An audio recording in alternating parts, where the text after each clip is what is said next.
Errors are the doorways to new ideas. That's a quote from James Joyce. And James Joyce recognized that he made mistakes but kept a fairly positive outlook. But did he realize one of his failures may have been as a modernist writer? Let's look at what modernism means and how it appears in James Joyce's work. Literary critic Wahid Pervez points to four key elements in Joyce's writings that connect him to modernism: individualism, stream of consciousness, exile, and loss of faith.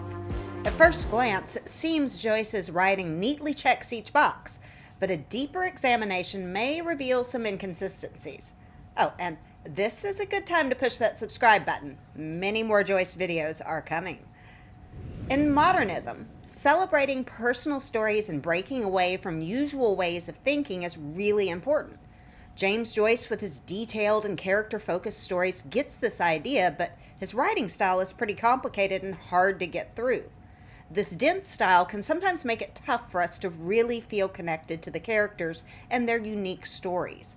So we have to wonder, does the way Joyce writes make the individualism in a story stand out more, or does it make it harder for readers to get them?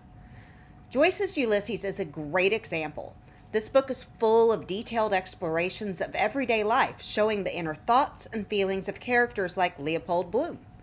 Joyce tries to show how every person sees the world in their individual way, but how he writes these thoughts, jumping from one idea to another, mixing up different styles, can be really confusing. Some readers find this style exciting and it helps them feel closer to the characters. They see the complexity as how Joyce shows how complicated and unique each person's mind is. On the other hand, some readers find this style overwhelming. They feel like they're getting lost in a maze of words and ideas, making it hard to connect with the characters. For instance, in Ulysses, Joyce often changes how he writes without warning, going from straightforward storytelling to a more poetic and symbolic way of writing. And this can make readers feel like they're always trying to catch up, which can be frustrating. The issue comes up in other works by Joyce too, like A Portrait of the Artist as a Young Man.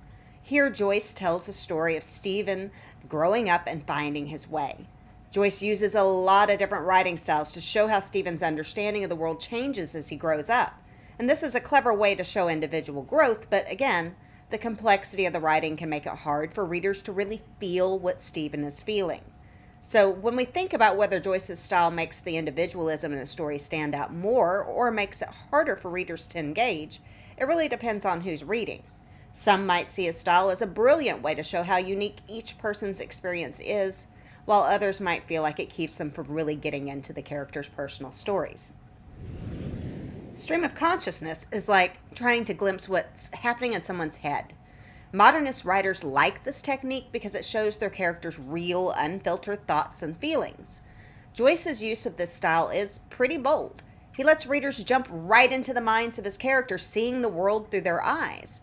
But this approach can have its downsides. It's like opening a door to a room full of swirling thoughts and emotions, which can be as confusing as it is fascinating. Take Ulysses. Joyce puts us right in the middle of Leopold Bloom's thoughts. One minute, Bloom might be thinking about something ordinary, like what he's going to eat. And the next, he's reflecting on deep personal issues. This switch can happen so fast that it's like trying to follow a conversation, jumping from topic to topic without warning. It's a true-to-life portrayal of how we think, but it can also make readers feel like they're trying to read a map without clear directions. The style is meant to add depth to the narrative, giving us a real sense of who these characters are and what they're going through. The unstructured flow of thoughts can make characters feel more real, like people with messy inner lives. I can relate to that. But the challenge is keeping up with this flow. Joyce's long, winding sentences packed with references and shifting thoughts can be tough to follow. It's like listening to someone think aloud without pausing or explaining. In A Portrait of the Artist as a Young Man, Joyce uses stream of consciousness to track Stephen Dedalus' coming of age. As Stephen's thoughts and feelings evolve, so does the way Joyce writes them. This gives readers a unique view of Stephen's changing world, but like with Ulysses, the density of Joyce's writing can sometimes make readers feel more like outsiders trying to understand a foreign language than guests invited into someone's inner world. So, Does Joyce's stream of consciousness style bring clarity and depth, or does it complicate the reading experience? It really depends on how you approach it. Some readers might love the challenge and the authenticity it brings to the characters, and others might find it disorienting, like being in a boat on a choppy sea, trying to keep their balance while also trying to enjoy the ride. Exile, the feeling of being physically and emotionally cut off from your home or the values you grew up with, is a big theme in Joyce's work. His characters often deal with the sense of not belonging, of being outside looking in, but Joyce's way of handling this theme can sometimes make it less impactful on a personal, emotional level. His broad storytelling and experimental techniques often overshadow his characters' deeper, more personal feelings. Leopold Bloom in Ulysses often feels out of place in a city. He's disconnected from those around him, wandering through Dublin as an observer more than a participant. This sense of being an outsider is a powerful portrayal of exile. But Joyce's complex storytelling and his jumps between different styles and ideas create a disconnect with Bloom's experience. It's like watching Bloom's journey through a window, understanding that he's isolated, but not quite feeling that isolation ourselves. Similarly, in A Portrait of the Artist as a Young Man, Stephen feels a growing sense of not fitting in with his family, church, and country. This internal struggle is central to his development as a character. Joyce uses this theme to explore the broader idea of breaking free from traditional structures, but his writing is so layered and symbolic that it can sometimes feel more like an intellectual exercise than an emotional journey. Readers might appreciate the cleverness of Joyce's writing, but miss the raw emotional core of Stephen's feelings of exile. Joyce's broad approach to exile can also be seen in how he handles Irish identity and culture in his work. He often explores the complexities and contradictions of being Irish during a time of great change. And this exploration is thoughtful and insightful, but its wide scope can sometimes make the personal stories of his characters feel less central.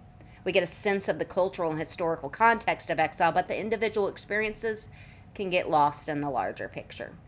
So, while Joyce clearly addresses the theme of exile in his work, his method of doing so distances readers from the deep personal impact of this experience.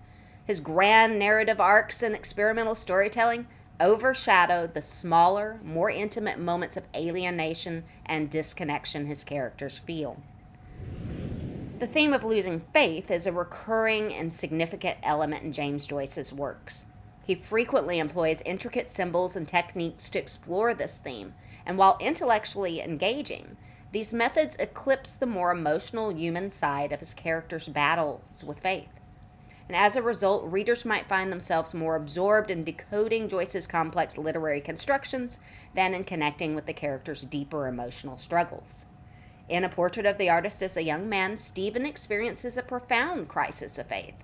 And this journey is central to his character development and is depicted through Joyce's elaborate use of language and symbolism. For instance, intricate metaphors and allusions portray Stephen's shifting view of religion. And while these literary devices brilliantly capture the intellectual aspects of Stephen's struggle, they obscure the full weight of his emotional turmoil. The intellectual exercise of understanding Joyce's symbolism becomes the focus, rather than empathizing with Stephen's deep internal conflict. Similarly, in Ulysses, the theme of lost faith is strong. But again, Joyce's method of exploration can be somewhat distancing. The book contains symbolic references, allusions to classical literature, and complex narrative structures that can seem like a maze to readers.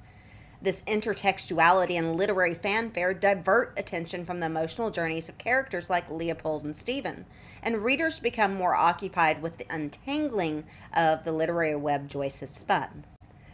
Joyce's exploration of lost faith often transcends personal belief and touches on broader disillusionments with society, culture, and traditional values.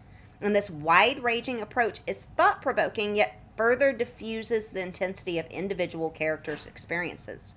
The grand scale of Joyce's exploration overshadows the intimate personal narrative of a character grappling with faith, leaving the reader more in awe of Joyce's literary prowess than moved by the character's personal journey. And while Joyce's exploration of lost faith is undoubtedly profound and intellectually stimulating, his approach creates barriers to emotional engagement. The symbols and structures that characterize his work and showcase his literary genius prevent readers from fully immersing themselves in the characters' emotional journeys, and this raises an interesting paradox in Joyce's work. The techniques establishing his brilliance might also hinder a deep connection with his readers. And while Joyce's work embodies the key modernist elements identified by Wahid Pervez, his unique approach and style can sometimes obscure the effectiveness of these elements. James Joyce's move into the far reaches of modernism, or ultramodernism if you will, could be seen as going too far, losing its essence. Did we find not just new ideas, but also the missteps of a great writer? Remember the quote at the opening of the video? Errors are the doorways to new ideas.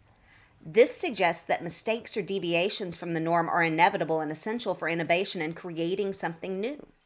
In modernism, where breaking away from traditional forms and experimenting with new techniques were celebrated, Joyce's deviations from standard modernist practices could be seen not as failures, but as bold explorations.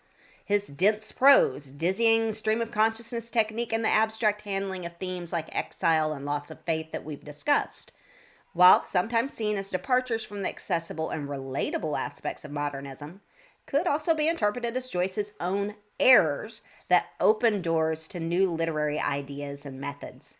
And by this logic, Joyce's unique approach to modernism, which some may see as failing to adhere to its core principles, can be reframed as an innovative, albeit challenging, contribution to the literary world. His failures in fitting neatly into the modernist framework might be his most significant contributions, pushing the boundaries of modernism and opening the door to postmodernism. This interpretation aligns with Joyce's view that errors lead to innovation, suggesting that his work, rather than failing at modernism, expanded its horizons and introduced new ways of thinking about and practicing literature. Let's talk about it. What do you think of Joyce's take on modernism? Was it a fresh approach or just too complicated? Voice your ideas in the comments, and if you like this foray into Joyce and modernist literature, this next video on Ulysses might be right up your alley.